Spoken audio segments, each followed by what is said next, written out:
India's number 1 varicose veins hospitals ఐబీసీను సంప్రదించండి. మీ నొప్పి లేని ప్రయాణాన్ని ప్రారంభించండి. నమస్తే, శ్రీ మాత్రే నమః, శ్రీ గురుభ్యో నమః. సుమన్ టీవీ ప్రేక్షకులకు స్వాగతం, సుస్వాగతం. నేను మీ Raghupriya, astrologist, psychologist, life coach, motivational speaker. ఈరోజు మనము జూలై నెల మాస ఫలితాలను తెలుసుకుందాము. ఇందులో భాగంగా ఈ మాసాన్ని మనము ఆషాఢ మాసము అంటాము. ఆషాఢ మాసము అంటే చంద్రుడు ఉత్తరాషాఢ పూర్వాషాఢ నక్షత్రంలో, అంటే చంద్రమానం ప్రకారము చంద్రుడు సంచరించే నక్షత్రాన్ని బట్టి ఆ మాసానికి ఆ పేరు వస్తుంది.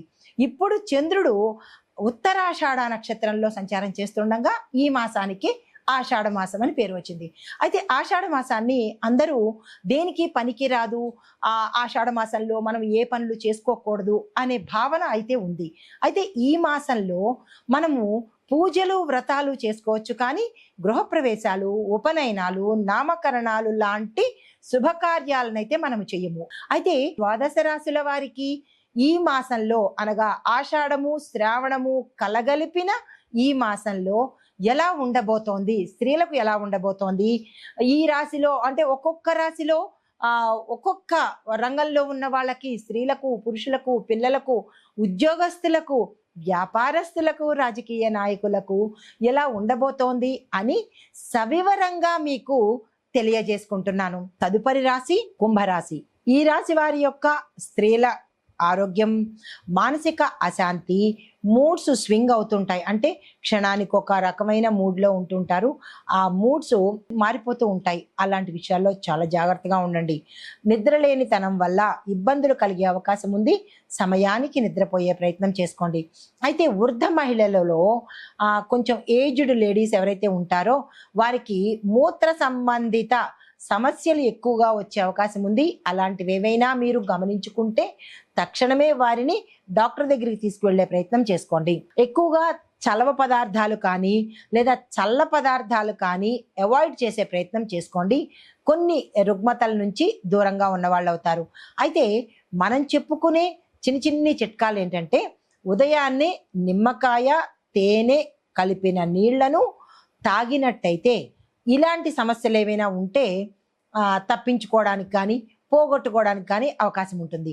దీంతో పాటుగా మీరు బయట కానీ లేదా ఇంట్లో కానీ బజ్జీలు కానీ లేదా వేడి చేసే పదార్థాలను కానీ అలాంటివి కొంచెము, అంటే అగ్రెసివ్నెస్ని పెంచేది మసాలాలు కానీ ఇలాంటివి ఏవైనా ఉంటే కనుక ఈ సమయంలో తగ్గించినట్టయితే కొంత కడుపుకు సంబంధించినటువంటి సమస్యలు దూరం అవుతాయి.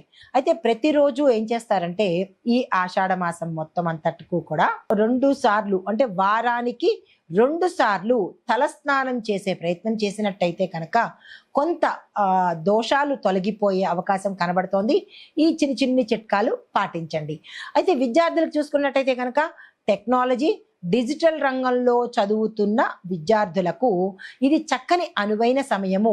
మీరు ఏ ప్రయత్నం చేయాలన్నా, లేదా ఎక్కడికైనా విదేశాలు వెళ్ళి చదువుకోవాలన్నా, లేదా వేరే స్టేట్కి వెళ్ళి చదువుకోవాలన్నా, ఇలా మీ విజను, మీ గోల్ ఏదైతే ఉంటుందో ఆ గోల్స్ సక్సెస్ అయ్యే అవకాశము ఈ మాసంలో కనబడుతోంది. అయితే మీరు గ్రూప్ స్టడీస్ కనుక సెలెక్ట్ చేసుకున్నట్టయితే కొంతమంది గ్రూప్గా కలిసి డిస్కస్ చేసుకోవడమో లేదా కలిసి చదువుకోవడమో ఇలాంటివి చేసినట్టయితే కనుక జ్ఞాపక శక్తి పెరిగే అవకాశం ఎక్కువగా కనబడుతోంది. ఆ దిశగా ప్రయత్నాలు చేసుకోండి. మరి ఒకటి ఏంటంటే, స్కాలర్షిప్స్ కోసము ఎవరైనా ప్రయత్నాలు చేసినా లేదా స్కాలర్షిప్స్ కోసము అప్లై చేసుకుందాం అనుకున్నా ఈ సమయము చాలా కరెక్ట్ సమయం కాబట్టి దానికి సంబంధించిన ప్రణాళికలు కానీ ప్లాన్లు కానీ వేసుకుంటూ మీ యొక్క ఉపాధ్యాయులను కానీ ప్రొఫెసర్స్ని కానీ తల్లిదండ్రులను కానీ సలహా తీసుకుని ఆ దిశగా ప్రయత్నం చేసినట్టయితే కనుక మీకు స్కాలర్షిప్స్ వచ్చే అవకాశం కూడా ఇక్కడ ఎక్కువగా కనబడుతోంది. ఈ సమయాన్ని వృధా చేసుకోకండి. అయితే ఉద్యోగస్తులకు చూసుకున్నట్టయితే కనుక ఉద్యోగంలో రీఅసైన్మెంటు తరువాత కొత్త బృందంతో పని చేయవలసిన పరిస్థితి ఇక్కడ ఏర్పడుతోంది. దానికి తగినట్టుగా మిమ్మల్ని మీరు మౌల్డ్ చేసుకునే ప్రయత్నం చేసుకోండి. అయితే ఇల్లు, ఆఫీసు రెండింటిని కలిపే ప్రయత్నం చేసుకోకండి. టైంని మేనేజ్మెంట్, అంటే టైంకి మీరు మీ పనులను, మీ విధులను నిర్వర్తించగలిగితే మీరు పని చేసే చోట మంచి పేరు సంపాదించడంతో పాటు మీరు ఒక రోల్ మోడల్గా నిలిచే అవకాశం కనబడుతోంది. తప్పనిసరిగా ఆ ప్రయత్నాలు చేసుకోండి. వ్యాపారస్తులకు చూసుకున్నట్టయితే చిన్న స్థాయి వ్యాపారస్తులకు మార్జిన్ లాభాలు వచ్చే అవకాశం కనబడుతోంది. దీన్ని మరింతగా మీరు పెంచుకోవడానికి మీ వ్యాపార విస్తరణకు ఇది సమయం కాబట్టి ఆ దిశగా ప్రయత్నం చేయడంతో పాటు చిన్న చిన్న పెట్టుబడులు, షార్ట్ టర్మ్ పెట్టుబడులు మాత్రమే మీరు ప్రయత్నం చేసుకోండి. అంటే 6 నెలలకో సంవత్సరానికో ఇలాగా తక్కువ మొత్తంలో తక్కువ పీరియడ్తో కనుక పెట్టుబడులు పెట్టుకున్నట్టయితే వాటి మీద నమ్మకం కుదిరిన తర్వాత అప్పుడు పెద్దవిగా మీరు ఏర్పాటు చేసుకోవచ్చు. చిన్న వ్యాపారులు తక్కువ పెట్టుబడితో ప్రారంభం చేసుకోండి. అయితే ఆన్లైన్ మార్కెట్, డిజిటల్ సర్వీసెస్ లాభాలు తెచ్చే అవకాశం కనబడుతోంది. అయితే ఏదైనా విస్తరణకు కానీ లేదా కొత్తగా మీరు ఈ వ్యాపారంలోకి రావాలి అని అనుకున్న వాళ్లకు 24 తర్వాతన ప్రయత్నం చేయండి.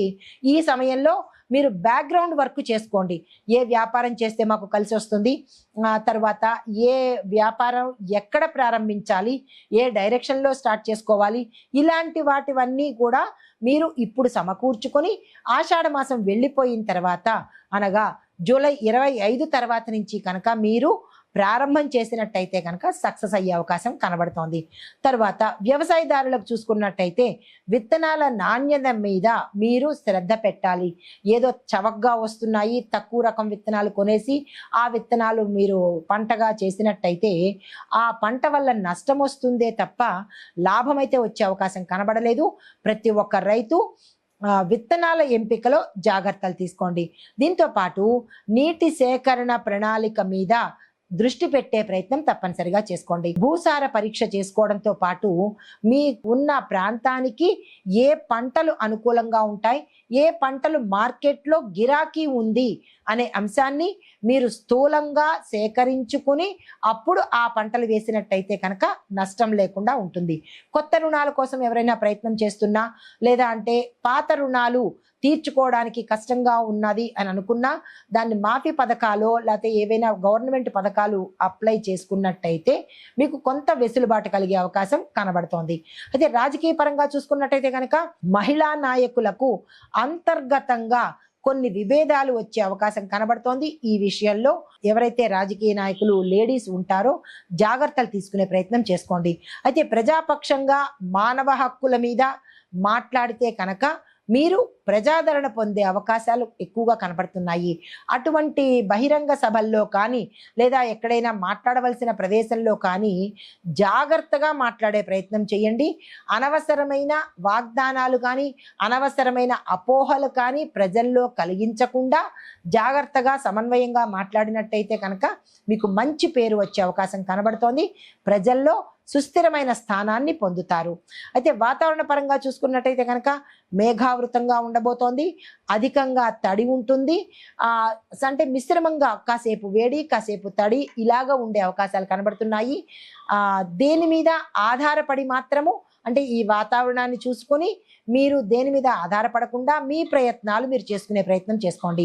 నడక ప్రయాణాలలో అంటే ఇటువంటి నేల ఉన్న సమయంలో నడకకు కానీ లేదా ప్రయాణాలకు కానీ పోస్ట్ పోన్ చేసుకునే ప్రయత్నం చేసుకోండి. ఇంకా తప్పదు అంటే కనుక జాగ్రత్తలు తీసుకునే ప్రయత్నం చేసుకోండి. అయితే షార్ట్ సర్క్యూట్స్ ఎక్కువ అయ్యే అవకాశాలు కనబడుతున్నాయి. తరచూ ఈ నెలలో మనకి షార్ట్ సర్క్యూట్స్ అయ్యే అవకాశాలు ఎక్కువగా ఉన్నాయి.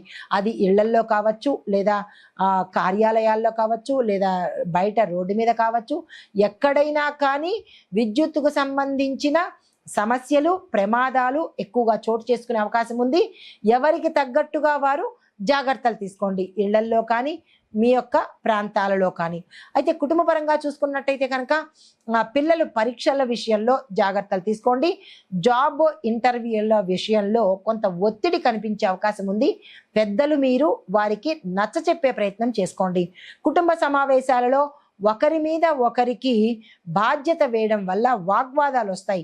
నువ్వు చెప్పు అంటే నువ్వు చెప్పు అంటే అంటే ఎలా అంటే ఈగోలు యాటిట్యూడ్లకి వెళ్ళి నీ నిర్ణయమే ఫైనల్ కాదు నేను కూడా చెప్తాను ఇలాగా ఏదో వాగ్వాదనలకు జరిగే అవకాశాలు కుటుంబంలో కనబడుతున్నాయి. కాబట్టి జాగ్రత్తలు తీసుకుని ఇంటి పెద్దకు సంబంధించిన వారికే ఫైనల్ డెసిషన్గా తీసుకున్నట్టయితే, వారి యొక్క సలహా పాటించి నిర్ణయం తీసుకున్నట్టయితే మంచి జరిగే అవకాశాలు ఉన్నాయి.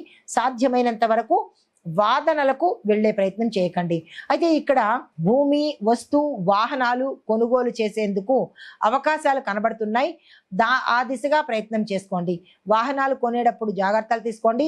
భూమి కొనేటప్పుడు ఆ భూమి ఎవరి పేరిట ఉంది, ఎన్ని చేతులు మారింది అనే విషయాలు జాగ్రత్తలు తీసుకుని భూమి కొనుగోలు చేసుకోండి. మీకు చెప్పదగిన పరిహారము, శనివారం రోజు శనిదేవుడికి నల్లని వస్త్రము ఆలయంలో ఇచ్చేయండి.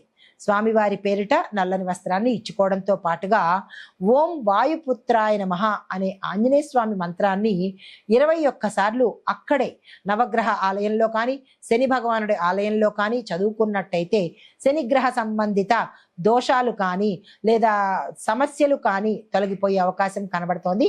దీనితో మరొక చిన్న పరిహారము, పక్షులకు మీ ఇంటి డాబా మీద కావచ్చు, ఆవరణలో కావచ్చు, ఆహారాన్ని పెట్టే ప్రయత్నము ఈ మాసం మొత్తం చేసినట్టయితే కనుక సానుకూలమైన ఫలితాలు పొందే అవకాశం కనబడుతోంది.